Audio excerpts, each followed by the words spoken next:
Bismillah. Izin duduk di atas ya, ibu-ibu semuanya. Bismillahirrahmanirrahim. Assalamualaikum warahmatullahi wabarakatuh.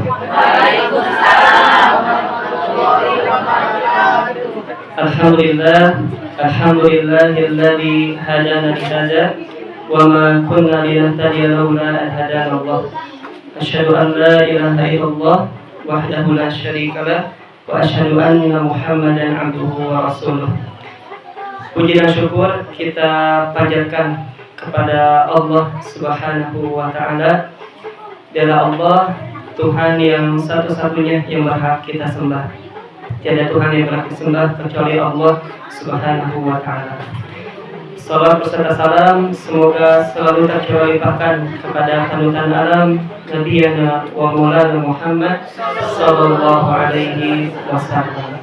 Semoga salawat ini tercurah limpahkan pula kepada keluarganya, kepada para sahabatnya, dan tentu kita berharap kepada kita sebagai umatnya. Amin ya Allah ya Rabbal alamin. Panggilannya apa? Ibu-ibu, bunda, umi atau apa? Bunda ya, Masya Allah. Ya, biar lebih apa? Face-nya lebih segar lagi, bunda aja ya. Ya, para bunda sekalian, insya Allah di hari ini diamanahi untuk mengisi kajian di Rukuna ya, Rumah Quran ini, Masya Allah. Semoga rumah Quran ini senantiasa Allah berikan keberkahan, Allah berikan kesehatan tadi ya kepada pengelola, sehingga pendidikan anak-anak kita akan terus berjalan insya Allah. Kita lelah, kita capek, tapi sama orang kafir juga ternyata lelah dan capek. Tapi bedanya orang kafir itu lelah dan capeknya dalam kebatilan. Ya, mereka memperjuangkan kemaksiatan, mereka memperjuangkan Tuhan yang salah. Tapi kita, lelah kita, capek kita berada di jalan yang benar. Dan itu yang harus kita ingat selalu. Setiap rasa lelah, rasa capek kita dalam mendidik anak-anak kita, ingatlah bahwa di balik semua itu ada pahala besar yang sudah Allah persiapkan. Kalau nggak ingat ke sana, mungkin bawaannya pusing gitu ya, bawaannya aral atau seperti apa. Tapi ingat, ini semua adalah amanah dari Allah Subhanahu wa taala. Dan insyaallah materi untuk hari ini adalah anak adalah amanah ya, membangun generasi robbani sejak dini. Berbicara tentang amanah, ini sesuatu hal yang mungkin terdengar biasa aja ya. Tapi ternyata kalau kita kaji lebih dalam lagi akan membuat mata kita menetes ya. Karena amanah ini adalah apa? Titipan ya, titipan dari Allah Subhanahu wa taala. Apa yang Allah berikan kepada kita itu semua adalah amanah. Pakaian yang kita pakai itu amanah. Ya, kemudian apa? Fisik yang Allah berikan kepada kita semuanya adalah amanah. Harta anak-anak itu adalah amanah, titipan dari Allah Subhanahu wa taala. Maka untuk menjaga amanah ini tetap berada di jalan Allah Subhanahu wa taala, tentu kita memerlukan ilmu untuk sampai ke sana. Nah, amanah tadi adalah titipan daripada Allah Subhanahu wa taala. Dan anak juga amanah. Anak kita sejatinya bukan milik kita. Anak adalah titipan dari Allah Subhanahu wa taala. Coba, berapa banyak orang tua yang tidak Allah titipkan anak kepada mereka? Banyak ya. Berapa banyak orang tua yang ketika dia mendapatkan anak mungkin usianya tidak sampai membersamainya, ada yang sudah meninggal, ada yang sakit-sakitan hingga akhirnya meninggal, ada seperti itu. Itu sejatinya adalah amanah yang Allah titipkan kepada kita. Maka Allah mempercayakan anak kepada orang tua sebagai amanah, yang artinya harus kita jaga, harus kita didik, dan harus kita arahkan. Teringat firman Allah Subhanahu wa taala di surat At-Tahrim ayat yang ke-8. Ya ayyuhalladzina amanu qu anfusakum wa ahlikum nar. Wahai orang-orang yang beriman, kata Allah, ku anfusakum, jagalah dirimu, wa ahlikum naro, dan keluargamu dari api neraka. Di sini Allah memberikan seruan hanya orang-orang yang beriman saja, ya. Karena orang yang beriman pasti dia yakin kepada Allah. Untuk apa? Ku anfusakum, jagalah dirimu terlebih dahulu. Sebelum menjaga orang lain, jagalah dirimu terlebih dahulu. Diri kita sendiri terlebih dahulu. Ilmui terlebih dahulu sebelum kita mengajarkan kepada orang lain. Bagaimana caranya jalan-jalan kepada keselamatan itu harus kita pelajari mulai dari sekarang. Oh, terlambat, usianya sudah 40 tahun, 50 tahun. Gak ada kata terlambat. Para sahabat, mereka mempelajari Islam ketika usianya sudah sangat tua, sudah tua. Tapi mereka semangat dalam belajar untuk menjaga dirinya dari api neraka. Kemudian Allah melanjutkan, wa ahlikum naro, dan keluargamu, jaga juga keluargamu. Jangan sampai kita egois, kita pengen masuk surga sendirian, tapi anak kita atau istri kita, suami kita gak kita ajak ke dalam kebaikan. Ya, untuk apa kita semangat beribadah hanya kepada diri kita sendiri, tapi kita lupa ada amanah yang lain yang harus kita ajak. Ya, Nabi Nuh alaihissalam diamanahi seorang istri yang qadarullah tidak taat kepadanya, tapi tetap Nabi Nuh mengajak anak-anaknya, mengajak istrinya untuk taat kepada Allah Subhanahu wa taala. Namun demikian, Nabi Nuh tidak melupakan anak dan istrinya. Semaksimal mungkin diajak, dimotivasi. Urusan hidayah itu urusan Allah Subhanahu wa taala. Ya, jaga diri kita, jaga keluarga kita dari apa? Dari api neraka. Dan itulah kesuksesan yang paling besar. Faman zuhziha 'anil nar wa udkhilal jannata faqad faz. Dan barang siapa yang dijauhkan dari api neraka dan dimasukkan ke dalam surga, maka sungguh kata Allah telah beruntung. Ya. Jadi cita-cita kita ya pengen anak kita masuk ke dalam surga, dan itu kesuksesan yang terbesar. Ya. Untuk apa anak kita pintar secara akademis tapi mengenal Allah saja tidak tahu, mengenal nabinya saja tidak tahu, mengenal Quran saja tidak tahu, atau mungkin tidak pernah dibaca Qurannya. Untuk apa seperti itu? Sukses di dunia tapi nanti di akhirat malah menarik kita ke dalam neraka. Waliyadzubillah.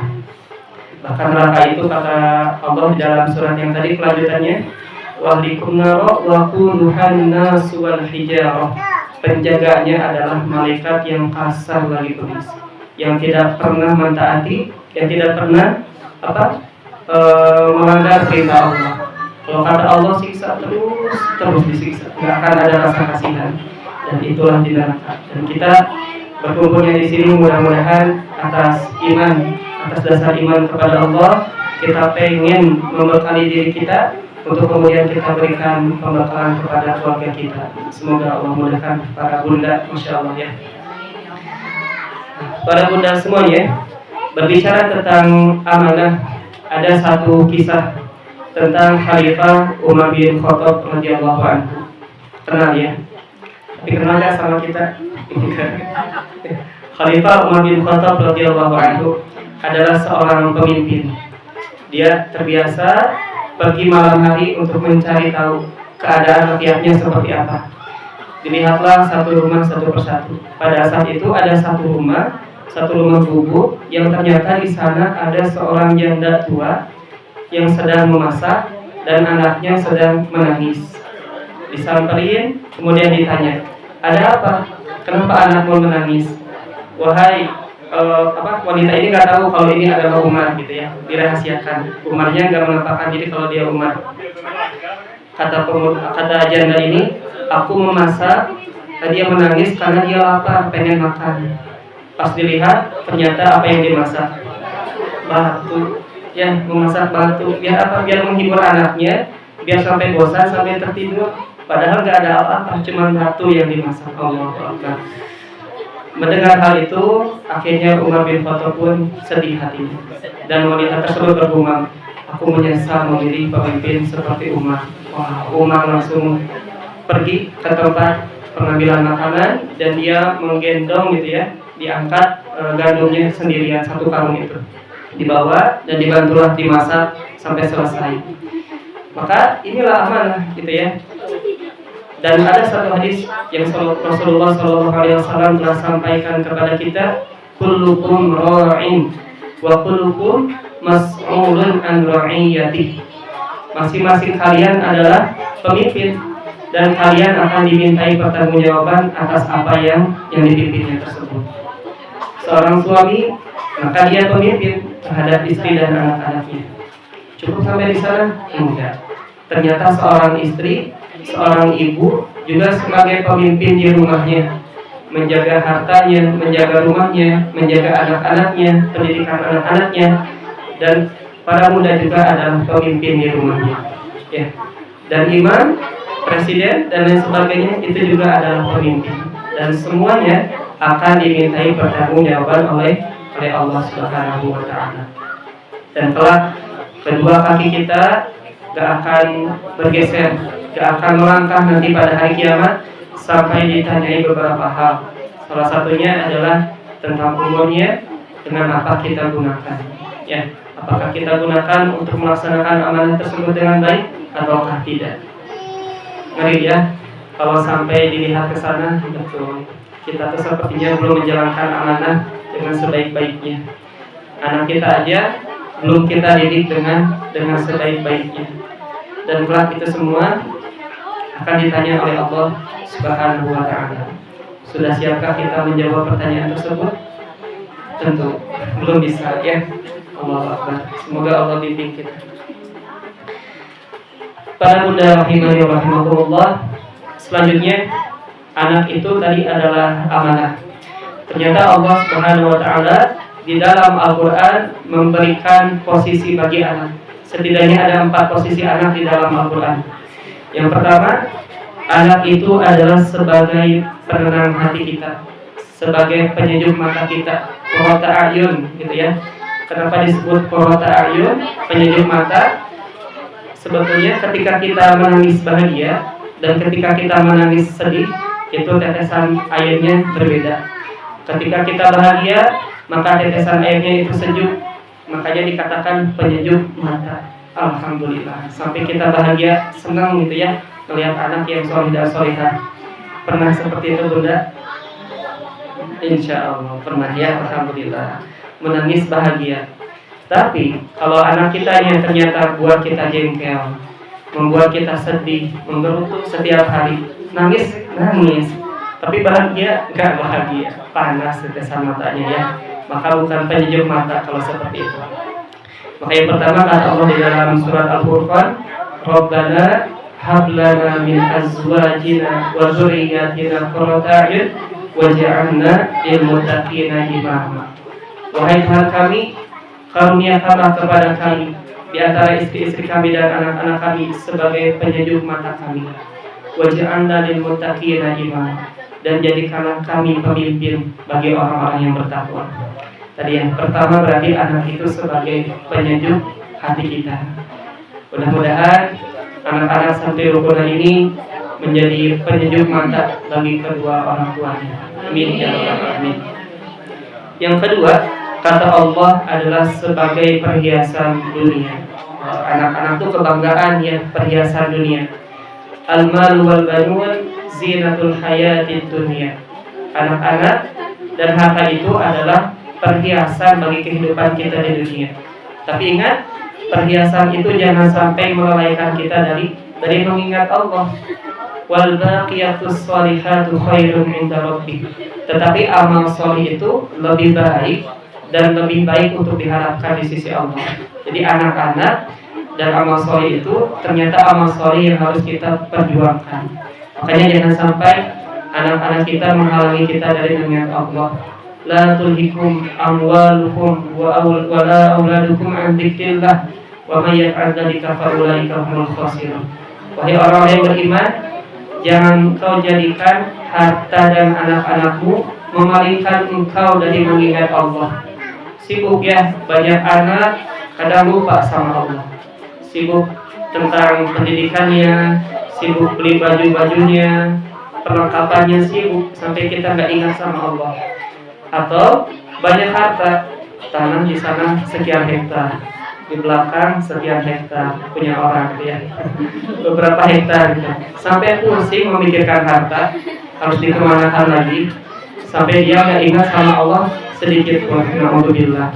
Kalau ternyata kehidupan kita lebih condong kepada kehidupan akhirat, faulaika humul khasirun, maka mereka lah orang-orang yang merugi. Untuk apa ya?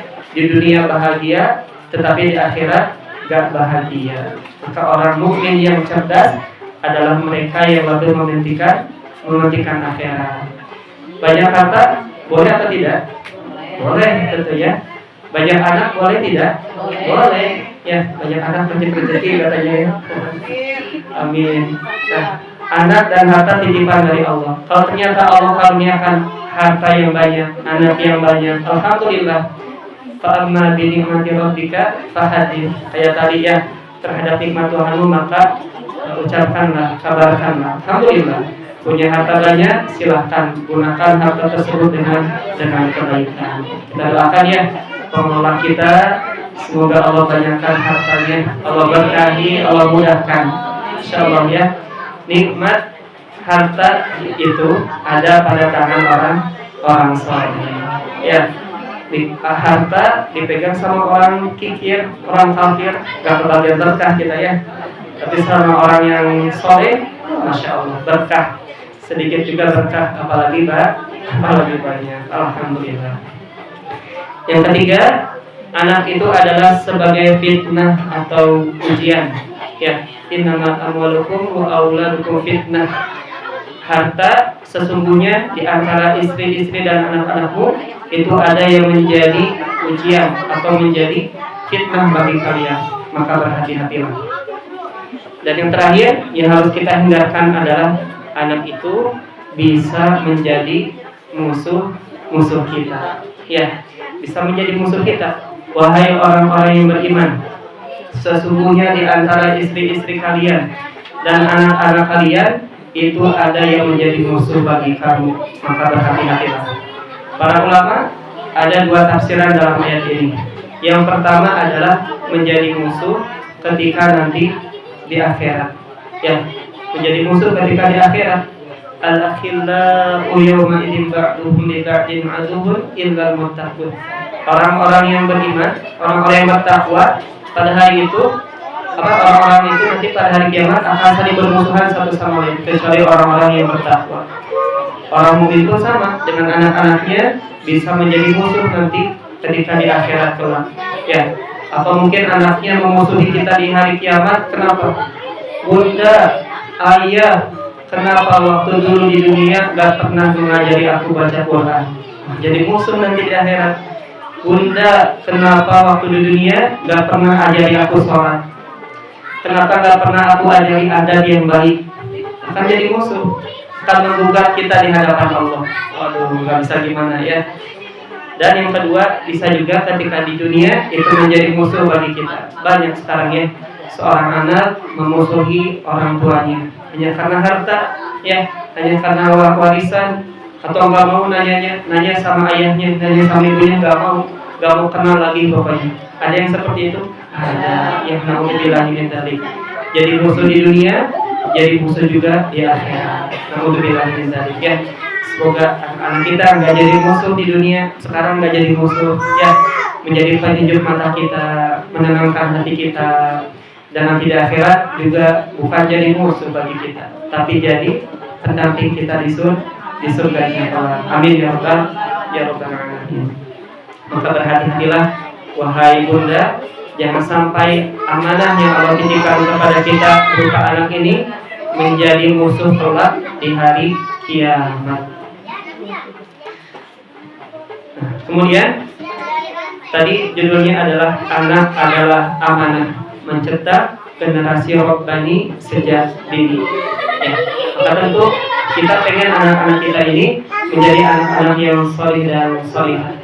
Kullu mauladin yuladu 'alal fitrah fa abawahu yuhawwidanihi aw yunajjisanihi aw yumajjisanihi aw yunasiranihi aw yumajjisanihi.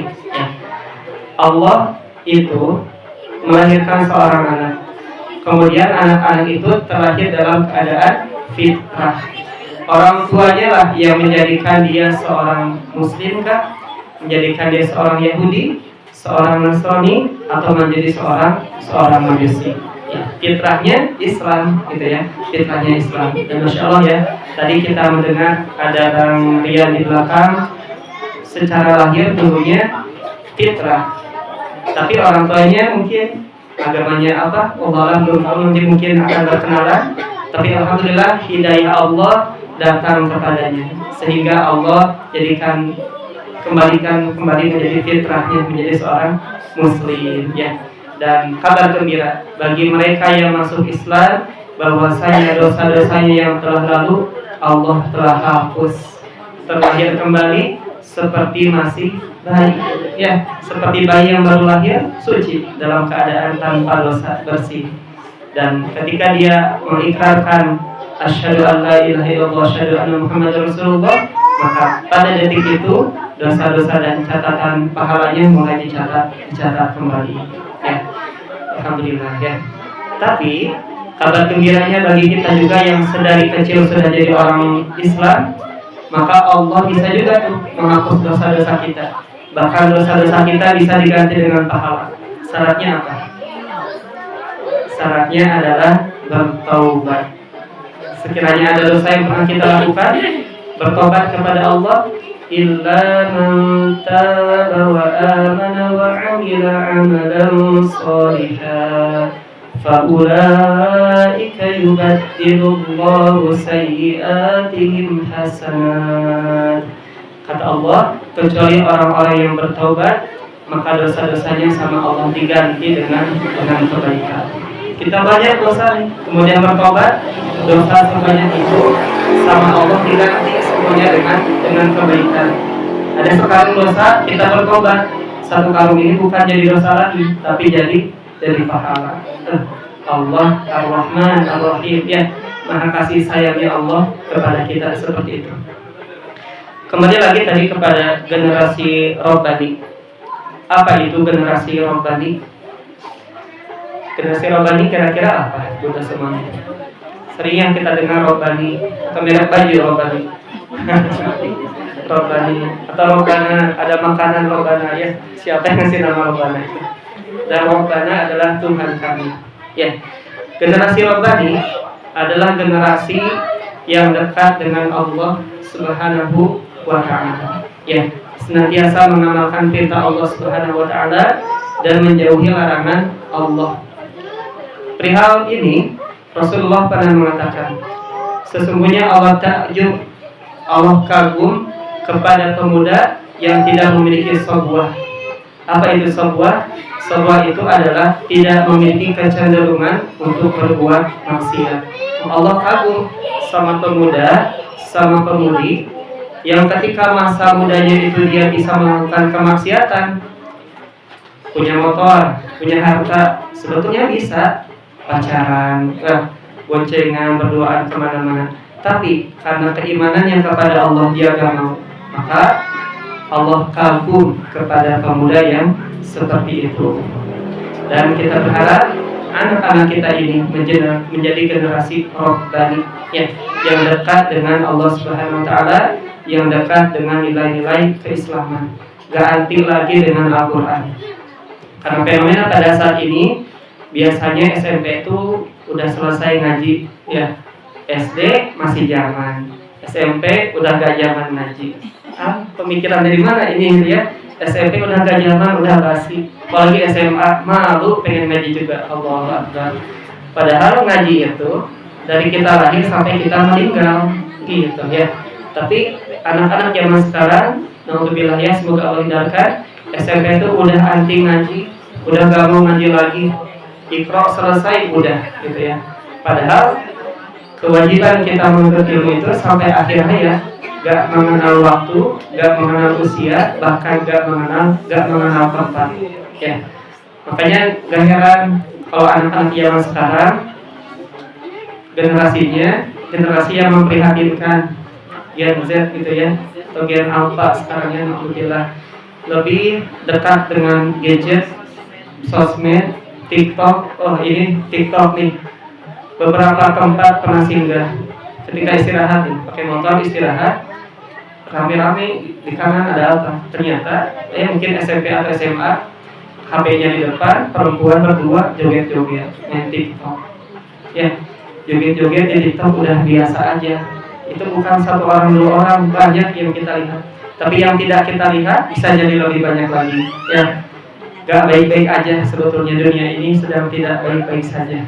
Jangan dunia suka bumi sedang tidak baik-baik aja. Atau RT RW ini sedang tidak baik-baik aja. Alhamdulillah ya. Makanya perlu kita mendidik anak-anak kita menjadi generasi robbani. Yang pertama tuh, ciri-ciri orang yang memiliki generasi robbani adalah taat dalam beribadah kepada Allah Subhanahu wa taala. Dan ini juga kelak akan mendapatkan naungan Allah pada hari kiamat. Seorang pemuda yang tumbuh besar dalam ketaatan kepada Allah, dalam tumbuh kembangnya itu bukan hanya memikirkan dunia, tapi bagaimana caranya dia semakin dekat dengan Allah. SD sudah mulai mengaji, SMP semakin semangat lagi, SMA sudah banyak hafalannya, adabnya sudah bagus. Itu yang kita harapkan, gitu ya. Yang kedua, cinta Al-Quran dan ilmu. Nah, cinta Al-Quran dan ilmu ini yang menjadi PR kita bersama. Anak-anak tuh jangan sampai alergi dengan Al-Quran. Di tes hafalan aja gak bisa. Di tes lagu TikTok hafal. Ya, apa tuh banyak sekarang statue hafalan itu ya, banyak dan lain sebagainya. Sudah apa? Karena terbiasa. Dari siapa? Dari orang tuanya di rumah mungkin ya. Dengerin TikTok, anaknya hafal. Alhamdulillah, di sini mah enggak ya. Beda jauh.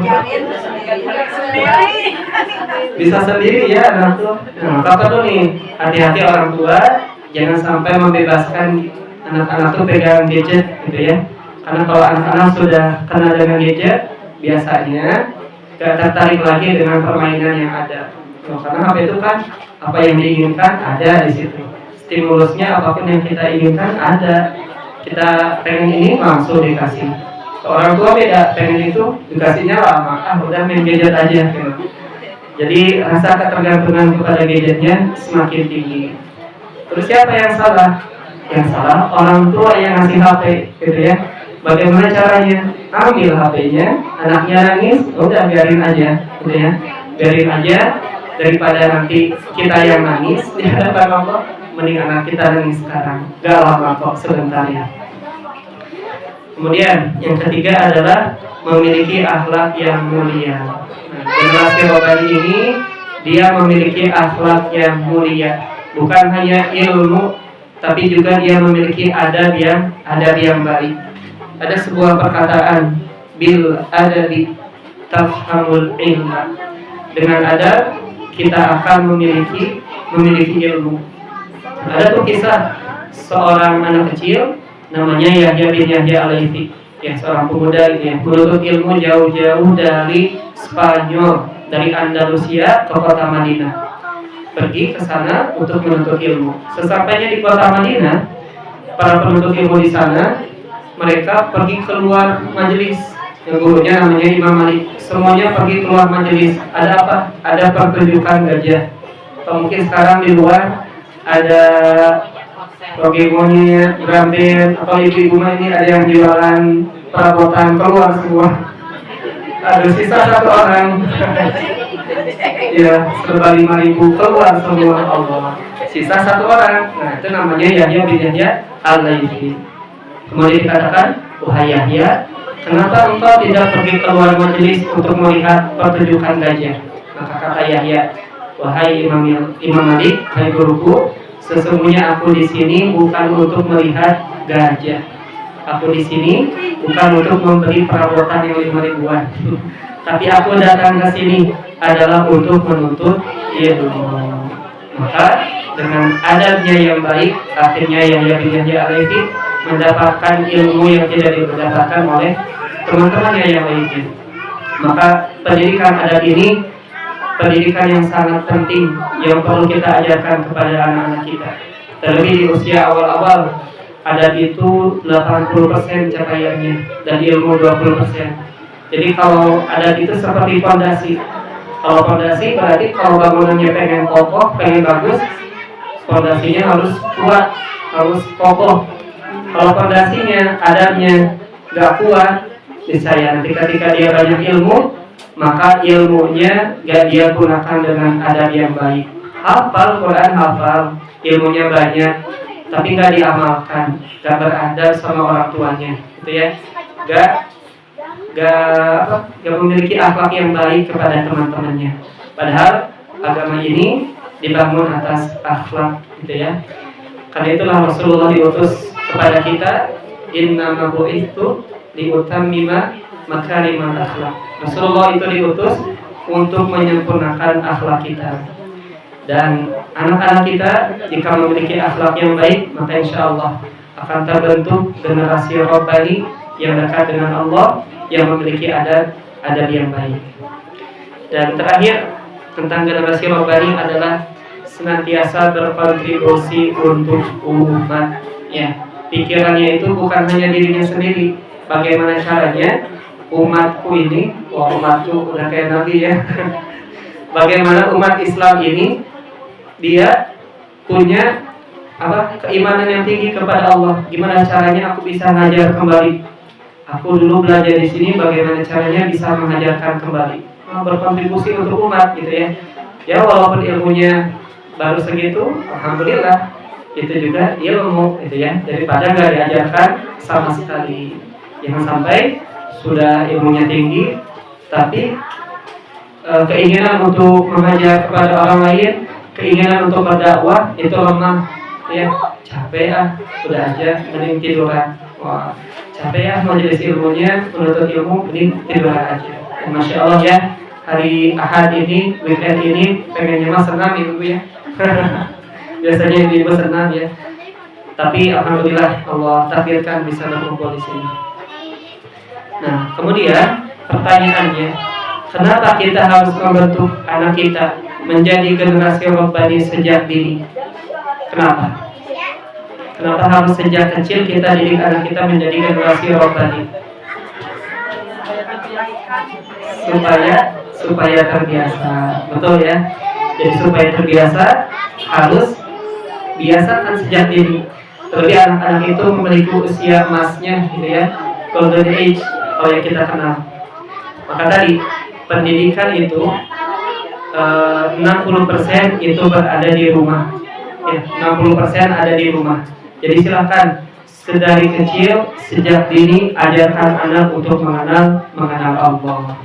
Ajarkan bagaimana caranya sholat. Atau belum bisa sholat, kita ikuti, jadi teladan bagi anak-anak kita. Karena anak itu bukan melihat dari apa yang kita bicarakan. Kadang anak itu akan melakukan dari apa yang mereka lihat. Oh, orang tuanya rajin sholat duha, ikutan. Orang tuanya rajin buka buku, ikutan baca buku. Baca Quran, ikutan baca Quran. Buka gadget, ikutan buka gadget. TikTok kan pasti setidaknya ada yang terinstall sejak dini, gitu ya, nyanyian. Dan 40%-nya lagi, 20% di sekolah dan 20% di lingkungan. Maka 60% tadi ada di mana? Di rumah. Ya, betul tadi. Kalau di sekolahnya diajarkan, tapi di rumahnya orang tua tidak bersinergi, maka gak akan bisa tercapai pendidikan itu. Di rumah 60% lebih banyak, maka silakan dimaksimalkan. Sisanya 20% lingkungan, cari lingkungan yang baik. Lihat anaknya bermain sama siapa, bergaul sama siapa. Karena akhlak agama seseorang itu tergantung dengan teman dekatnya. Berteman dengan penjual minyak wangi, insya Allah ada wangi sedikit kan ya. Berteman dengan tukang pandai besi, minimal bau asapnya ke kita atau kena apinya kita. Kasih pisaunya. Maka hati-hati cari pergaulan buat anak-anak kita. Dan 20% yang lagi tadi di sekolah, di majelis ilmu. Cari majelis ilmu yang betul-betul mengajarkan kepada Allah. Alhamdulillah ya, 20% yang tadi pendidikan sudah ada di sini di rukun. 20% yang lagi di lingkungan, 60%-nya lagi silakan ayah bunda maksimalkan di rumah. Anak-anak tadi amanah ya, dan amanah yang terbesar adalah pendidikan. Bagaimana caranya anak kita mengenal Allah, mengenal Rasulnya, mengenal malaikat ya, karena kalau nggak dikenalkan dengan malaikat dia gak akan takut. Kalau kita kenalkan dengan malaikat hal-hal yang gaib dimanapun berada, ia akan menjunjung tinggi nilai-nilai tersebut. Ada orang tua maupun gak ada orang tua, ada Allah yang melihat, ada malaikat yang mencatat di kanan dan kiri kita. Maka ajarkan kepada anak-anak kita, ajarkan tentang Al-Quran, Rasulnya, hari akhir ya, bahwasanya apa yang kita lakukan itu akan dihisab oleh Allah. Jadi harus jauh, harus sampai ke akhirat anak-anak kita tuh pikirannya ya. Ngaji, alhamdulillah, tapi kita tanamkan juga nilai-nilai akhirat ukhrawinya. Bahasanya ngaji itu bukan sekedar ngaji, tapi ngaji itu bekal kita untuk bertemu Allah ya. Kemudian tugas orang tua terhadap amanah anak ya. Kalau amanah tadi pasti bersinggungan dengan tugas ya. Amanah berarti tugas aku apa nih, biar amanah yang Allah titipkan ini bisa kita laksanakan dengan baik. Yang pertama, ayah bunda bisa menanamkan tauhid dan iman kepada anak kita ya. Yang pertama yang harus kita ajarkan kepada anak kita adalah tentang tauhid, tentang keimanan kepada Allah. Jangan sampai anak kita mengatakan semua agama sama. Jangan sampai ada pemikiran seperti itu. Semua agama sama, silakan berdoa dengan kepercayaan masing-masing. Percaya agamanya bagus. Padahal la na'budu bihaqqin illallah. Tidak ada Tuhan yang berhak disembah kecuali Allah. Tanamkan nilai tauhid itu. Ketika misalkan kita datang lewat ke kelenteng di Odeon, ajarkan anak kita, nah di tempat itu Allah sedang dihinakan. Iya, mereka menyembah Tuhan selain Allah, padahal tidak ada Tuhan selain Allah. Mereka menghinakan Allah di sana. Jangan sampai anak-anak tersenang lihat barongsai, ya, kepihara main di sana, gitu ya. Padahal itu agama orang lain, kita ikut-ikutan ngapain gitu ya. Dan ini masih jadi PR bagi kita. Keimanannya juga silahkan dikuatkan kembali anak-anak kita. Kemudian mengajarkan adab dan akhlak. Nah, tadi ya, dimulai dari ayah bundanya dulu ketika berinteraksi dengan pasangan di rumah. Gimana mau ngajarin adab yang baik tiap hari berantem, tiap hari bersihin terus dengan pasangan kita, gitu ya. Nah, karena anak tuh sedikit besarnya pasti melihat, pasti mendengar. Ya walaupun biasa aja, bisa jadi pura-pura ya mendengar sebetulnya tadi malam ayah bundanya berantem, melihat yang ngerekam gitu ya kejadian setiap hari. Maka pertontonkanlah kepada anak-anak kita ya ada akhlak yang baik. Kalau mau berantem silahkan pisah ruangan dulu gitu ya, berantemnya di tempat yang lain dulu. Kemudian yang ketiga adalah membiasakan ibadah sejak kecil. Nah, ini yang perlu kita tekankan. Karena kadang muncul tuh stigma pernyataan di masyarakat tuh, ngapain masih kecil kok udah disuruh ngaji, masih kecil kok udah disuruh sholat, pas udah besar bingung kemana aja waktu kecilnya, kan biasa aja, udah aja, gak usah diajarin kan. Akhirnya ketika dewasa udah malas belajar gitu ya. Maka tanamkan ibadah, tanamkan ilmu sejak kecil ya, karena memukir di waktu kecil, belajar di waktu kecil itu seperti kita mengukir di atas batu, mudah ada bekasnya. Tapi kalau sudah dewasa, sudah tua, seperti menulis di atas air, mana ini nggak berbekas, susah ya. Tapi bukan berarti ini jadi pendukung kita buat gak belajar. Udah tua, susah kan? Enggak ya, tetap harus berusaha ya. Yang keempat adalah memberi lingkungan yang mendukung keimanan. Yang tadi ya 20%-nya di lingkungan, silahkan cari lingkungan yang baik untuk anak kita. Yang kelima, mendoakan dengan sungguh-sungguh. Nah, ini biasanya lupa, para tua lupa mendoakan anak-anaknya.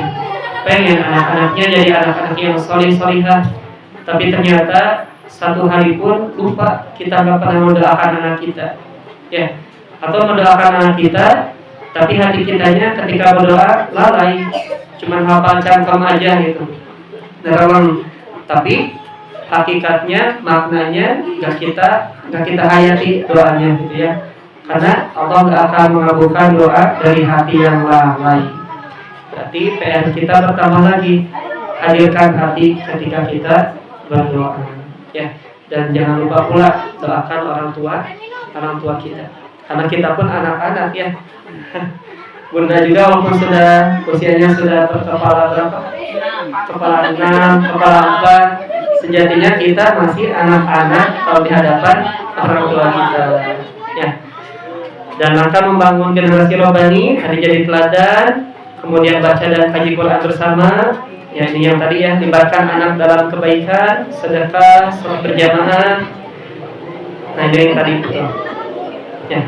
Dan terakhir, doa dan harapan orang tua adalah kita pengen anak-anak kita menjadi penyejuk mata kita. Sudah hafal doanya? Silakan setiap hari berdoa kepada Allah. Rabbana sambil dihayati, hablana min azwajina, karuniakanlah kepada anak kami. Lihat wajah anak-anak kita sambil berdoa tuh, lihat satu persatu. Hablana, ya, dibayangkan wajahnya, perangainya yang membuat kita kesal, semoga Allah ubah gitu ya. Azwajina, pasangan kita, suami kita yang wajahnya ngeselin gak? Enggak ya. Enggak ya, Masya Allah. Wajahnya yang menenangkan. Hablana min azwajina, istri kami, pasangan kami, suami kami, wa dzurriyyatina, keturunan kami, ya, anak cucu kami. Lihat semua, tatap semuanya. Kita berharap kepada Allah, wa dzurriyyatan qurrata a'yun, semoga mereka semua menjadi penyejuk mata kita, penyejuk hati kita, yang membuat kita bahagia ketika melihatnya, ya. Waj'alna lil muttaqina imama, dan jadikanlah kami imam bagi orang-orang yang bertakwa. Dan doa yang terakhir yang kita ucapkan bersama, Allahumma alif baina qulubina, ya Allah satukanlah di antara hati-hati kami, hati kita dengan anak kita, semoga Allah satukan. Yang tadinya bercerai-berai, semoga Allah satukan. Hati kita dengan pasangan kita, semoga Allah satukan kembali. Wa aslih dzata bainina, dan perbaikilah hubungan di antara kami. Hubungan anak dengan orang tuanya, semoga Allah perbaiki. Hubungan anak dengan istrinya, semoga Allah perbaiki. Anak suami dengan istrinya, semoga Allah perbaiki. Wa aslih dzata bainina wahdina subulas salam, dan semoga Allah memberikan petunjuk kepada jalan keselamatan, yaitu jalan-jalan menuju surga. Hatinya diperbaiki, hubungannya diperbaiki, kemudian Allah tunjukkan kita kepada jalan-jalan keselamatan, yaitu jalan-jalan menuju surganya Allah Subhanahu wa Ta'ala. Ya, selamat Bunda semuanya, anak kita adalah amanah. Selamat untuk membersamai mereka, jangan pernah lelah. Walaupun lelah itu pasti, tapi ingat, setiap lelah kita, setiap capek kita, itu ada pahala di sisi Allah. Ada bakal kita untuk menghadap Allah Subhanahu wa Ta'ala. Orang kafir juga coba lihat, pagi-pagi nganterin anaknya berangkat ke sekolah. Suka banyak ya orang kafir itu di motor, anaknya suka banyak, kadang semangat mereka menuntut ilmu gitu ya. Fight gitu ya, bekerjanya mereka semangat, membuat programnya mereka semangat juga. Gereja juga sama, mereka seperti masjid membuat program bagaimana agamanya bisa menyebar, bagaimana mereka bisa membuat orang Islam masuk ke agama mereka. Mereka juga capek, mereka juga lelah, tapi kita harus lebih dari mereka. Kita lelah, kita capek, kita ada bekal, tapi mereka nggak ada bekal, nanti ya sia-sia, ada amantura, seperti debu yang berterbangan. Kalau kita alhamdulillah, setiap lelah kita bahkan diganjar sama Allah. Tidaklah rasa lelah, rasa letih yang Allah berikan kepada seorang mukmin, melainkan akan menjadi penggugur dosa bagi kita. Sudah dosanya diguguri, nanti di akhirat kitanya mendapat pahala. Ya, semoga anak kita tidak menggugat kita di hari kiamat kelak. Ya, semoga Allah mampukan, Allah mudahkan ayah bunda semuanya untuk membersamai anak-anak kita menjadi anak-anak yang memiliki generasi robbani. Ya, amin ya Allah ya Rabbal alamin. Mungkin demikian yang dapat disampaikan, kurang dan lebihnya mohon dimaafkan. Apa yang benar datangnya dari Allah Subhanahu wa taala, apa yang kurang itu murni dari kesalahan kami pribadi, dan izinnya tadi berdiri di depan bunda-bunda semuanya, mohon maaf ya. Wassalamualaikum warahmatullahi wabarakatuh. Waalaikumsalam warahmatullahi wabarakatuh.